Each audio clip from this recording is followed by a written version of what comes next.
Assalamualaikum warahmatullahi wabarakatuh. Bismillahirrahmanirrahim. Alhamdulillahirabbil alamin. Wa bihi nasta'inu ala umurid dunya waddin. Wassalatu wassalamu ala asyrafil anbiya'i wal mursalin sayyidina wa maulana Muhammadin wa ala alihi wa sahbihi ajmain. Rabbi shrahli sadri wa yassirli amri wahlul 'uqdatam min lisani yafqahu qawli, amma ba'du. Baik, pertemuan kita hari ini kita buka bersama-sama dengan membaca lafaz basmalah. Bismillahirrahmanirrahim. Baik para mahasiswa jurusan Hukum Keluarga Islam semester 4, hari ini Jumat tanggal 8 April 2022, kita kembali masuk dalam mata kuliah Fikih Munakahat 2. Setelah minggu lalu tanggal 1 April 2022 kita sudah melaksanakan UTS, ya. Saya kemarin tidak sempat menyelesaikan semua koreksian saya, ya, karena ada kesibukan. Jadi saya baru bisa menyelesaikan satu kelas saja, koreksi kelas HKIC. Yang HKID belum saya proses dan mungkin akan segera saya proses, saya koreksi. Ya karena waktu, ya, karena banyak kesibukan saya. Di hari Jumat ini memang saya sibuk. Jadi mohon dimaklumi, ya. Dan secara keseluruhan dari yang saya lihat ya cukup baik, ya, di kelas HKIC itu semua nilainya baik. Walaupun ada 1-2 orang yang nilainya jelek itu di HKIC. Dan ada 1 orang yang tidak ikut UTS. Saya tidak tahu kenapa itu. Tolong ditanyakan. Kenapa itu bisa tidak ikut UTS? Dan ada 1 mahasiswa di HKIC itu yang nilainya kok rendah banget, ya. Rendah. Nilainya 20. Padahal nilai soal itu kan nilainya cukup besar, ya. Karena soalnya cuma 4, jadi per soal itu 25 skornya. Jadi heran saya, kok bisa, ya? Nah, dia jawabnya gimana? Nah, saya lihat jawaban dia itu kayak tidak serius ini. Kenapa ini? Coba kalian bertanya, Anda bertanya pada diri kalian, pada diri Anda sendiri. Kenapa ini kok bisa begitu? Saya jadi heran, jawabannya kok asal-asalan gini. Kenapa itu? Coba dievaluasi. Dan satu lagi, dia sepertinya tidak tidak mengerjakan tugas gitu, ya. Karena di soal nomor 1 itu ada linkage, ada jaringannya, ada hubungannya dengan tugas 1. Jadi kalau tugas 1 tidak dikerjakan, ya otomatis soal nomor 1 tidak bisa dijawab dengan baik dan benar. Dan saya cek memang iya dia tidak mengerjakan tugas ini. Anda yang saya maksud itu tidak mengerjakan tugas, ya. Saya tidak perlu sebut namanya, tetapi pasti tahulah siapa orangnya. Yang HKIC ini. Kenapa Anda tidak mengerjakan tugasnya? Jawab sendiri. Nggak usah dijawab di sini karena nggak bisa. Ya. Jadi itu, ya, evaluasi saya untuk kelas HKIC. HKID belum sempat saya nilai, belum sempat saya koreksi, jadi ya evaluasi saya tidak bisa disampaikan sekarang. Mungkin nanti di pertemuan berikutnya. Dan juga perlu saya informasikan bahwa kemarin tanggal 11 Maret dan 18 Maret saya tidak masuk. Baru masuk tanggal 25 Maret sebelum UTS. Kenapa sengaja saya tidak masuk? Karena saya melihat begini, materi kita sebenarnya masih banyak, masih sedikit. Jumlahnya sedikit. Tidak sebanding dengan waktu yang disediakan oleh fakultas. Jadi materi kita sebelum UTS itu sebenarnya hanya ada 4. Padahal jatah kita masuk sebelum UTS itu 8 kali pertemuan. Atau 7 gitu ya. 7 bukan 8, 7 ya. Jadi dari 4 ditambah 1 pendahuluan atau penjelasan RPS di pertemuan pertama, total kita hanya punya 5 pertemuan. 5 pertemuan, padahal jatahnya 7. Berarti ada 2 pertemuan yang kosong, tidak ada materinya. Jadi saya agak bingung juga gimana. Ya udahlah, liburkan tanggal sekian. Minggu berikutnya lagi libur, ya sudah. Karena memang di rancangan RPS saya tidak ada materinya. Jadi ya sudahlah, memang di di semester 4 atau di mata kuliah fikih munakaha 2 ini memang tidak banyak. Beda dengan yang di semester 3 atau di mata kuliah fikih munakaha 1 itu banyak.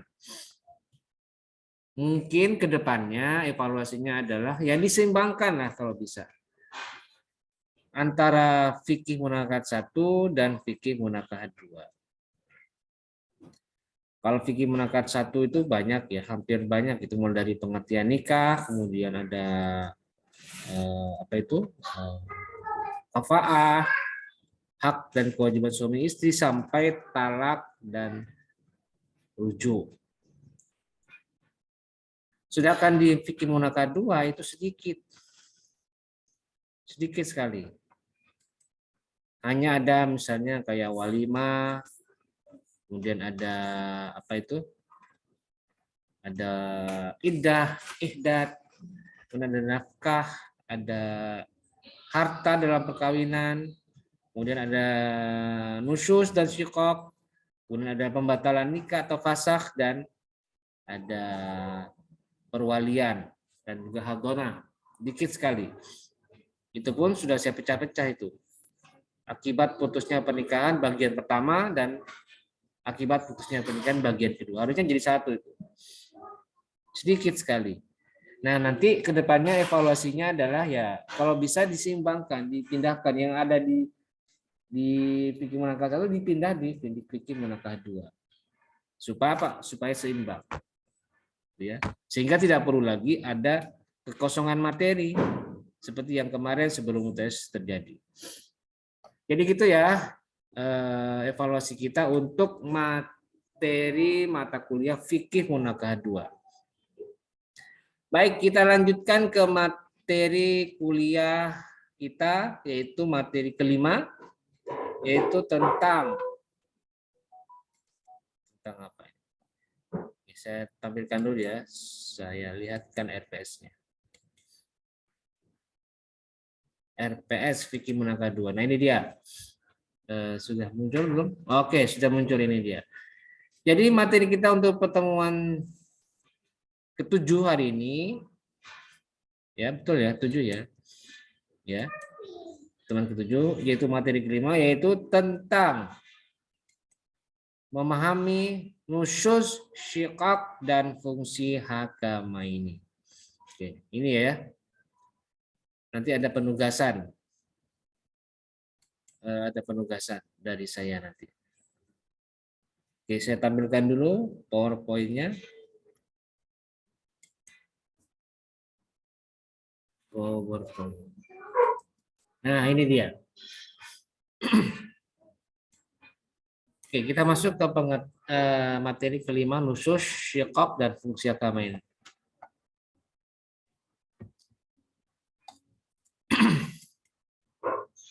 Ada 3 bahan kajiannya dari materi kita kali ini, yaitu 1 pengertian nusyuz, penjelasan nusyuz, 2 pengertian syiqaq, dan yang ketiga hakamain dan tugasnya. Oke. Nanti ada bagian dari materi ini akan saya jadikan tugas, yaitu apa? Nanti kita jelaskan dulu pengertian nusyuz. Secara bahasa nusyuz itu membangkang. Nasyaza yansyuzu nusyuzan, nasyzan wa nusyuzan, masdar. Artinya membangkang atau durhaka, melawan. Itu secara bahasa. Sedangkan secara istilah, menurut Wahbah Az-Zuhaili, nusyuz adalah maksiyatuz zaujati ila zauji fima yajibu alaiha. Yaitu pengingkaran istri terhadap perkara atau pengingkaran istri terhadap suami atas perkara yang harusnya menjadi kewajiban si istri. Itu nusyuz. Maksudnya apa? Seorang istri melakukan perbuatan yang menentang suami tanpa alasan yang dapat diterima oleh syariat. Misalnya apa? Salah satunya menolak diajak ke tempat tidur, diajak berhubungan seksual. Itu termasuk nusyuz. Itu di kitab Wahbah Az-Zuhaili halaman 338, Fiqhul Islami wa Adillatuhu juz 7. Nah, ada hal lain juga yang bisa dikategorikan sebagai nusyuz atau pembangkangan istri. Termasuk nusyuz juga itu.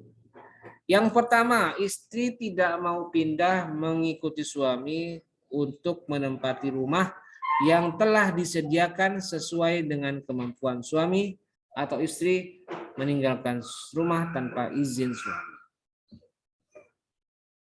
Jadi istri tidak mau pindah ke rumah yang sudah dibelikan suami. Mau katanya, enggak mau. Nah, itu juga nusyuz. Bisa dikenakan hukuman nusyuz, ada kafaratnya di situ. Kalau istri tidak mau diajak pindah. Rumahnya kecil kata istrinya. Nggak mau saya. Apa? Sumpek. Kecil dan lain sebagainya. Tuh. Bisa dianggap nusyuz.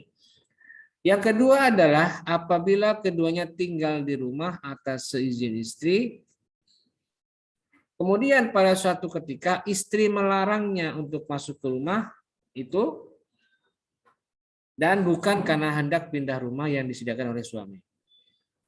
Nah, ini sudah istri mau pindah di rumah ini.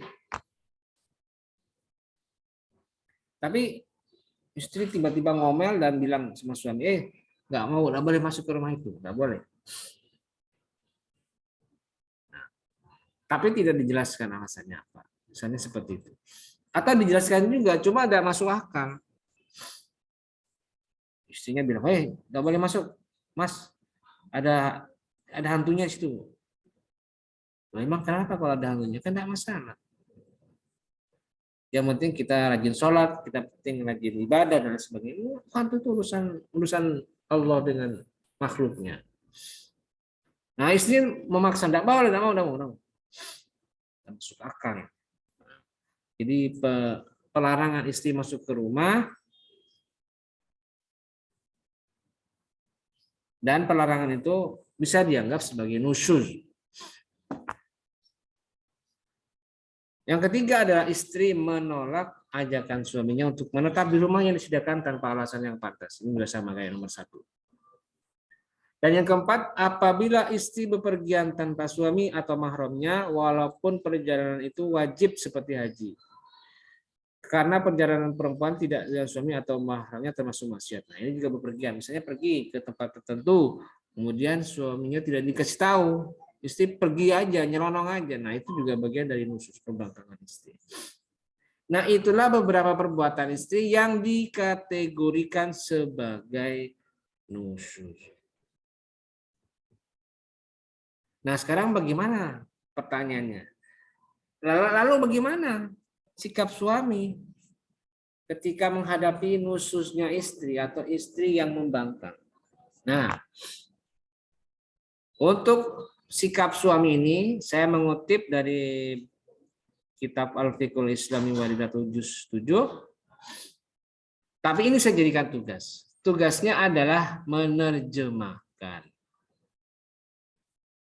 Di halaman 338 sampai 340 yang di dalamnya dijelaskan ada 4 cara yang perlu dilakukan suami ketika menghadapi nusyuz istri. Nanti akan saya tampilkan. Akan saya tampilkan nanti ya kitabnya. Tapi nanti setelah ini.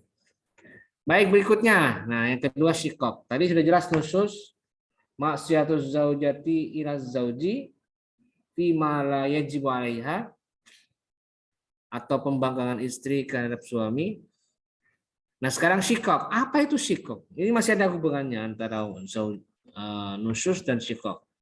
Syikok adalah wan niza'us syadidu bisababi ta'ni fil karamati, yaitu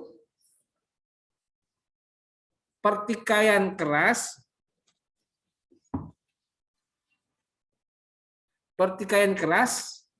an-niza'us syadid bisababi ta'ni wa fil karamah, akibat adanya perendahan harga diri atau kemuliaan.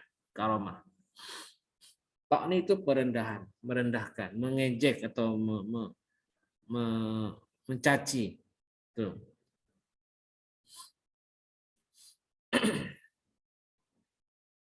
Itu syikok. Jadi intinya syikok itu adalah perselisihan yang terjadi di antara suami dan istri yang membawa adanya saling menghujat satu sama lain. Dan syikok ini adalah sebuah situasi yang bisa mendorong didatangkannya hakamain atau 2 hakam atau 2 juru damai. Nanti di sana dijelaskan nanti. Apa itu hakam? Apa itu 2 hakam? Nah, perlu juga dijelaskan wad-darar. Sekarang di sini ada keterangan wad-darari. Wal maksud bisyikaki wad-darari. Wad-darar itu apa? Huwa idza'uz zauji li zaujatihi bil qauli aw bil fi'li.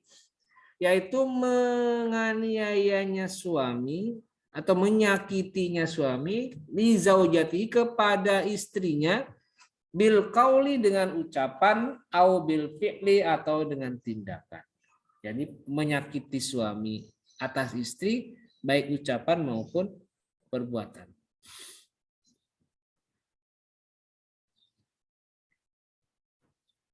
Jadi darar itu dampak negatifnya, dampak buruknya.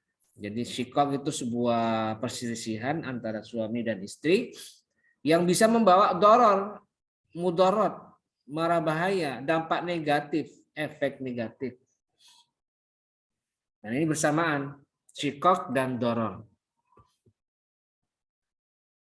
Nah, ada ayat yang juga menjelaskan tentang apa itu syikok yang terjadi di antara kedua pasangan, di antara kedua suami istri, yaitu dalam surat An-Nisa ayat 35.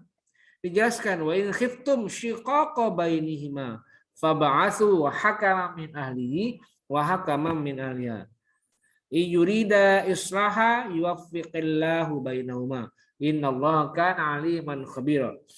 Wa in khiftum, jika kamu khawatir, jika kalian semua khawatir, syiqaqa bainihima, terjadi persengketaan yang bisa membawa dampak buruk bagi suami dan istri, maka Allah menyarankan fab'atsu, maka utuslah hakaman, seorang juru damai, min ahlihi, dari keluarga suami, wa hakaman, dan juru damai, min ahliha, dari keluarga istri.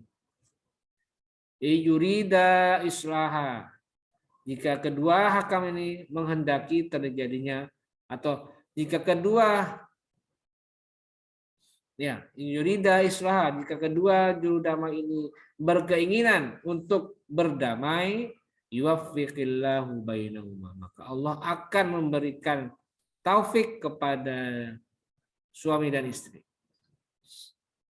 Jadi ayat sudah mengingatkan Kalau ada perselisihan, jangan dibawa ke ranah yang terlalu jauh, misalnya langsung cerai.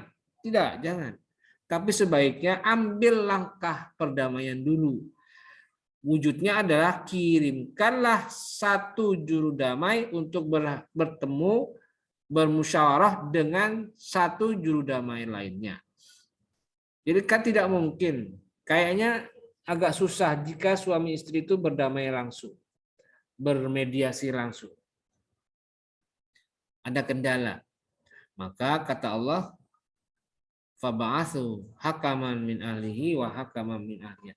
Jadi suami mengirimkan juru damai, mengirimkan orang untuk bertindak sebagai mediator, sebagai juru damai. Dan si istri juga sama, mengirimkan satu orang dari keluarganya untuk bertindak sebagai juru damai dari pihak dia. Maka inilah solusi terbaik jika perselisihan itu memuncak dan dikhawatirkan akan berpindah ke perceraian. Allah itu sangat benci perceraian. Allah tidak suka, Allah murka jika ada perceraian dilakukan. Maka Allah sudah memberikan solusi, kirimkan dulu juru damai. Lakukan perembukan, lakukan musyawarah antar keduanya, sehingga jika memang masih bisa diperbaiki, perbaikilah. Kalau masih mungkin diperbaiki. Nah, itulah fungsi mediator yang juga digunakan dalam proses sidang perceraian di Indonesia ya. Di pengadilan agama itu kan tidak semua permohonan gugat cerai ataupun gugat talak itu langsung diputuskan untuk dijatuhkan. Tidak semua. Semuanya harus melalui proses mediasi.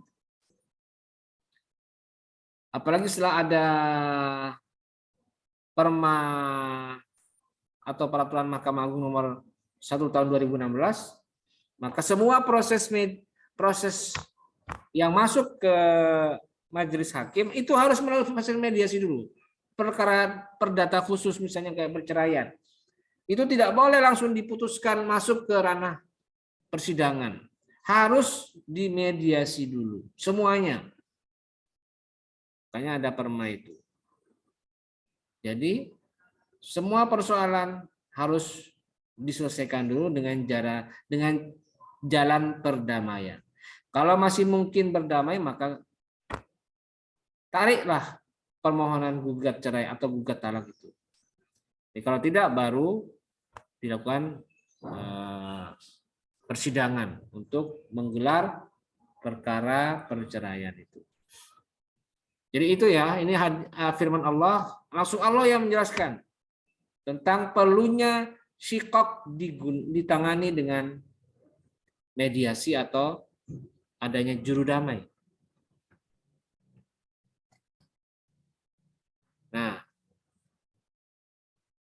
ayat 35 surat An-Nisa tadi merupakan kelanjutan dari ayat 34 sebelumnya yang menerangkan cara-cara suami memberi pelajaran kepada istri yang melalaikan kewajibannya. Nanti kalian silakan kerjakan. Kira-kira ada apa saja 4 hal tadi itu yang harus dilakukan oleh seorang suami jika istri melakukan nusyuz. Nah, kalau sudah misalnya 4 hal itu sudah dilakukan oleh suami, tetapi si istri tetap dengan pembangkangannya, maka solusi berikutnya adalah ya sudah, datangkan 2 orang hakam selaku juru damai. Artinya suami tidak boleh langsung talak dulu. Lakukan mediasi dulu, lakukan juru damai dulu. Ajak juru damai dulu. Mereka seperti itu. Nah, sekarang kita pindah ke fungsi hakamain. Apa itu fungsi hakamain? Fungsi hakamain itu atau hakamain itu artinya juru damai atau hakam. Jadi hakamain itu adalah 2 orang juru damai atau hakamani atau hakamaini, yaitu 2 orang juru damai yang dikirim oleh kedua belah pihak, yaitu suami dan istri, apabila di antara mereka berdua terjadi perselisihan. Dan mereka juru damai ini harus benar-benar bisa bersikap netral dan tidak perlu tahu siapa yang benar dan siapa yang salah. Maka mereka berdamai saja. Mereka melakukan proses perdamaian. Ini sama ya hadisnya, sama ayatnya ini. Nah, ulama beda pendapat tentang arti hakam yang tersebut dalam surat An-Nisa ayat 35 tersebut. Nah, menurut Imam Hanafi, sebagian Hambali, dan Qaul Qadim dan Imam Syafi'i mengatakan hakam itu berarti wakil. Jadi artinya apa? Karena dia hanya sekedar wakil, maka hakam tidak boleh menjatuhkan talak. Atau dia hakam itu tidak boleh mengambil alih peran suami dalam bentuk mentalak istri kalau si suami belum dimintakan izinnya dulu atau dimintai persetujuannya. Dan juga sebaliknya, juru damai laki-laki, juru damai dari pihak perempuan tidak boleh mengajukan khulu kalau istrinya belum mengizinkan atau memberikan persetujuan. Karena dia hanya sekedar wakil, perwakilan saja. Itu pendapat pertama. Pendapat yang kedua, menurut Imam Malik, sebagian Hambali dan Qaul Jadidnya Imam Syafi'i mengatakan bahwa hakam itu adalah hakim juga. Artinya, jika misalnya mereka berdamai, mencoba berdamai tapi ternyata mentok, maka mereka bisa memutuskan apa yang harus dilakukan.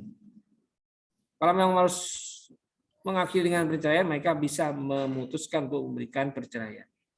Atau jika memang terjadi keberhasilan dalam perdamaian, mereka berhasil mendamaikan. Gitu. Kalau ini pendapatnya hakim, bukan sekedar wakil. Jadi hakam itu sama juga dengan hakim. Nah, itu pendapat yang kedua. Nah, syarat-syarat hakam itu bagaimana? Kita lihat syarat-syaratnya. Pertama, mereka harus berlaku adil di antara pihak yang berperkara. Jadi tidak boleh berat sebelah. Mereka harus adil, mereka harus netral. Jadi kalau dia datang itu tidak dengan niat untuk saya akan datang untuk mendukung proses perceraian, tidak bisa begitu. Kalau netral itu artinya, kalau adil itu artinya dia tahu posisinya bahwa dia adalah hakam. Maka dia sebagai hakam itu harus berpikir, ya terbaik bagi suami istri itu adalah bertahan, tetap menjaga rumah tangganya. Jadi tidak boleh ujung-ujungnya adalah perceraian. Jadi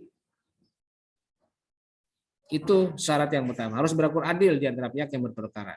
Yang kedua, mengadakan perdamaian antara kedua suami istri dengan ikhlas. Jadi tidak ada pamrih, tidak ada maksud terselubung. Jadi mereka murni datang karena ingin mendamaikan. Yang ketiga, disegani oleh kedua suami istri. Jadi ya, cari hakam itu yang berwibawa, yang punya pamor, yang punya nama baik.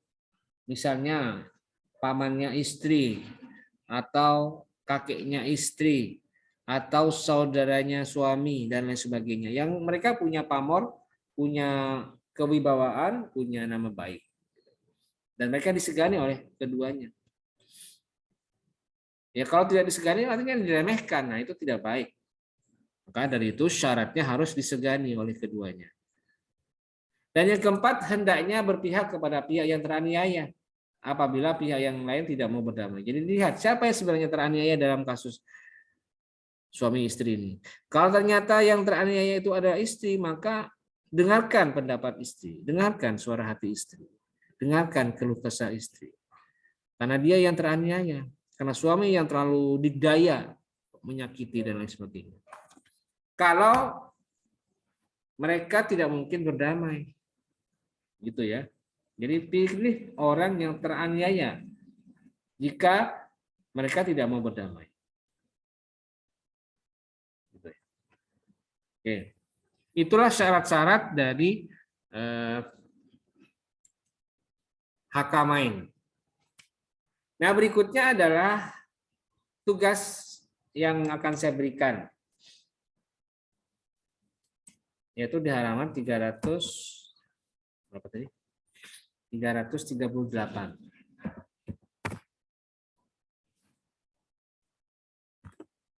Akhirnya saya tampilkan ya screenshotnya. Mana? Nah, ini dia. Jadi ada 4 sikap yang harus dilakukan oleh suami ketika menghadapi istrinya yang nusyuz. Nah, ini dia di halaman 338. Ini dia ya, mulai dari sini ya. Wa yabda'u zauju bita'dibi 'inda zuhuri amaratin nusyuzi bitartibit tali. Awalan al-wa'dhu wal irsyadu. Terus wasanian al-hijru fil madja'i wal i'radi. Tuh, yang kedua. Yang ketiga, ad-darbu ghairul mukhawwafi. Ini yang ketiga. Dan yang keempat, talabu irsalil hakamaini. Nah, silakan kalian terjemahkan mulai dari tadi, dari atas ini. Dari sini tadi ya. Dari sini ya, ini dia. Dari sini ya sampai sini. Ini yang saya blok ya. Terakhir sampai sini ya. Diterjemahkan atau apa namanya diterjemahkan ya. Semuanya silakan diterjemahkan ini. Termasuk yang ini juga ya, diterjemahkan juga ini. Terus ini juga ini juga ya. Semuanya pokoknya ya dari halaman tadi 338 sampai 340. Semuanya. Nah, itulah tugas untuk tugas 3 kali ini. Baik, saya kira cukup penjelasan saya materi kelima kali ini tentang nusyuz, syiqaq, dan hakamain. Jika misalnya ada pertanyaan, bisa kalian tulis di kolom komentar yang ada di Google Classroom ataupun yang ada di YouTube channel saya. Baik, saya kira cukup pertemuan kita pada hari ini. Terima kasih, mudah-mudahan bermanfaat. Dan mari kita akhiri dengan bersama-sama membaca lafaz hamdalah. Alhamdulillahirabbil alamin. Terima kasih. Wallahul muwaffiq ila aqwamit thoriq. Assalamualaikum warahmatullahi wabarakatuh.